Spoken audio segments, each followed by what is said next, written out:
Assalamualaikum warahmatullahi wabarakatuh. Kami dari kelompok 5 akan mempresentasikan hasil kerja kami, yaitu analisis praktek syariah marketing pada sawah kopi. Kelompok 5 terdiri dari saya, Memlatul Khairiyah, Hesti Wahyu Wulansari, Zuria Firdausi, dan Ubed Fatibila. Perlu diketahui, pemilik angkringan sawah kopi mendirikan usaha ini dilatar belakangi oleh keinginan atau cita-citanya yang ingin mempunyai usaha sendiri. Selain itu, pendapatan dari angkringan bisa menjadi side income, pendapatan sampingan bagi pemilik usaha. Namun, satu hal yang paling mendasari untuk membangun angkringan ini adalah agar bisa saling bermanfaat di kehidupan. Hadirnya angkringan ini salah satunya memberikan pekerjaan bagi mereka yang membutuhkan. Angkringan ini memiliki visi menjadi pionir angkringan dengan lokasi yang sejuk dan nyaman serta harga terjangkau.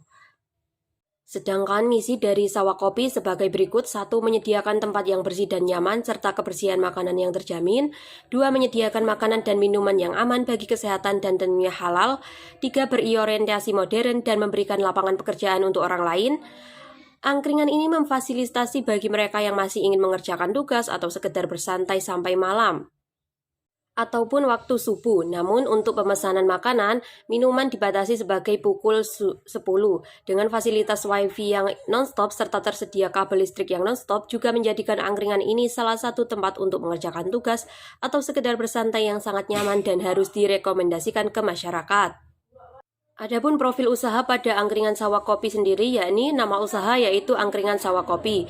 Pemilik usaha Rizal Arifianto, tahun berdiri September 2021, lokasi usaha Jalan Palem nomor 25 Tanjung Sari Tulungagung, luas tanah kurang lebih 1.500 meter persegi, jumlah karyawan 10 orang, slogan usaha ngopi ngenet nugas lancar dan nyaman. Selanjutnya akan dilanjutkan oleh rekan saya. Struktur organisasi di sawah kopi. Struktur organisasi perusahaan yang relevan akan menentukan kelancaran aktivitas di perusahaan itu di dalam mencapainya keuntungan yang maksimal. Struktur organisasi dan manajemen perusahaan yang baik akan mengarahkan kepada tercapainya efisien yang tinggi di dalam perusahaan. Dalam mengoperasikan usaha sawah kopi, pemilik memiliki struktur organisasi yang tentunya bertujuan untuk pemaksimalan pengoperasian sawah kopi ini. Di antaranya adalah sebagai berikut. Pemilik usaha yang dimiliki oleh Rizal Arfianto atau ketuanya. Dalam hal ini, pemilik usaha bertugas untuk mengawasi jalannya usaha yang dimilikinya. Pengelolaan keuangan penjualan dikelola oleh Mbak Nungki. Tugasnya sendiri yaitu mengkoordinasikan penyusunan anggaran, pertanggungjawaban pelaksanaan anggaran.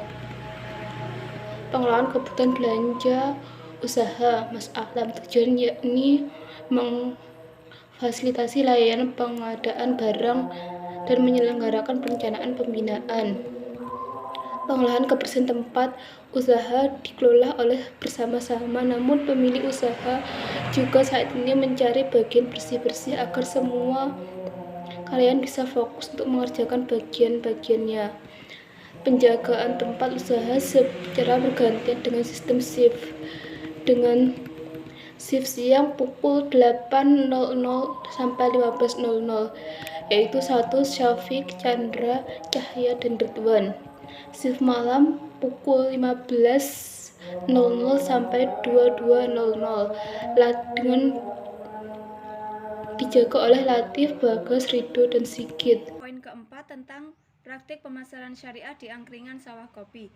Yang pertama yaitu strategi pemasaran. Angkringan sawah kopi memakai strategi pemasaran yang pertama dari segi bahan makanan dan minuman. Bahan makanan dan minuman yang mereka gunakan berasal dari bahan yang terjamin kualitasnya.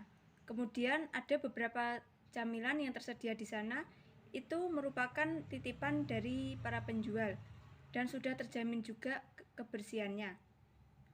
Selanjutnya ada produk baru yang akan segera diluncurkan, yaitu kopi degan yang telah diuji di beberapa daerah dan telah menggunakan bahan-bahan alami sehingga terjamin kehigienisannya. Selanjutnya dari sisi penataan ruang. Di angkringan sawah kopi ada gazebo di tengah-tengah area persawahan, yang mana itu merupakan spot yang sangat favorit, di mana dengan semilir angin sejuk Bagi mereka yang ingin mengerjakan tugas atau sedang berkumpul dengan temannya, bisa merasakan kenyamanan di spot tersebut. Dan untuk menghadapi persaingan di antara para pengusaha, angkringan sawah kopi tetap mengutamakan kepuasan pelanggan. Bagi mereka, semakin banyak pelanggan yang puas dengan pelayanan dan menu makanan mereka, maka semakin baik juga persaingan pasar mereka. Yang selanjutnya yaitu bauran pemasaran. Bauran pemasaran di angkringan sawah kopi meliputi 4P, yaitu product, placement, price, dan promotion. Yang pertama yaitu produk. Produk yang ada di angkringan sawah kopi yaitu ada 2, produk makanan dan minuman, serta beberapa camilan.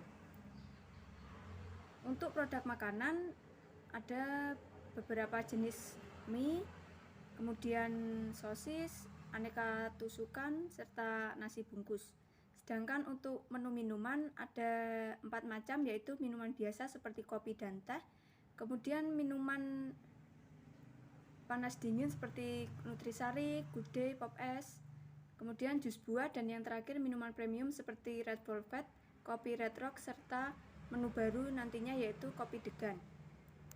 Yang kedua yaitu placement atau saluran distribusi. Di angkringan sawah kopi, saluran distribusinya menggunakan secara langsung, yakni pembeli memesan makanan kepada kasir, kemudian membayar, dan untuk makanan nanti bisa diantar atau ditunggu, terserah untuk pembelinya. Kemudian yang ketiga yaitu price atau harga. Untuk harga menu makanan dan minuman serta camilan di angkringan kopi sawah kopi masih dalam jangkauan wajar dan ramah di kantong mahasiswa. Dan yang terakhir yaitu promotion atau promosi. Untuk promosi, angkringan sawah kopi memanfaatkan media sosialnya yaitu Instagram @sawahkopi_tulungagung. Kemudian mereka juga menggandeng beberapa teman-teman kampus di UIN 1 Tulungagung untuk membantu mempromosikan sawah kopi di media sosial. Dan kemudian mereka juga aktif untuk mengikuti menjadi sponsor di beberapa event seperti seminar atau beberapa event lainnya. Semua itu dilakukan sebagai bentuk pengenalan sawah kopi kepada masyarakat luas. Teistis atau Rabbaniyah. Sebagai seorang syariah marketer harus meyakini bahwa hukum-hukum syariat yang teistis atau bersifat ketuhanan. Kondisi ini tercipta dari kesadaran akan nilai-nilai religius yang dipandang penting dalam aktivitas pemasaran agar tidak terperosok ke dalam perbuatan yang merugikan orang lain dan senantiasa menyebarluaskan kemaslahatan. Karakter ini yang membedakan dengan pemasaran konvensional. Yang kedua, etis atau akhlakiyah. Sebagai seorang syariah marketer harus mengedepankan masalah akhlak atau moral dan etika dalam seluruh aspek kegiatannya, karena nilai-nilai moral dan etika adalah nilai yang bersifat universal yang diajarkan oleh semua agama. Ketiga, realistis atau al-waqi'iyah. Konsep pemasaran dengan karakter realistis yakni fleksibel sebagaimana keluasan dan keluasan syariah Islamiyah yang melandasinya. Implementasi terhadap karakter realistis terlihat dari gaya berpakaian para karyawan yang bersifat rapi,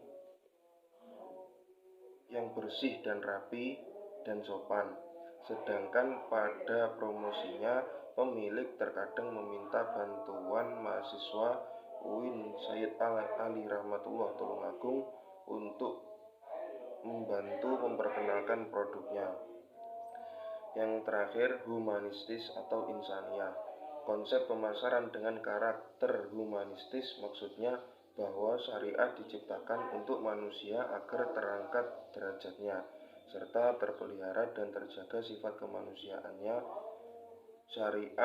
Syariat Islam diciptakan tanpa memandang status, warna kulit, dan kebangsaan, sehingga menjadikan syariah bersifat universal.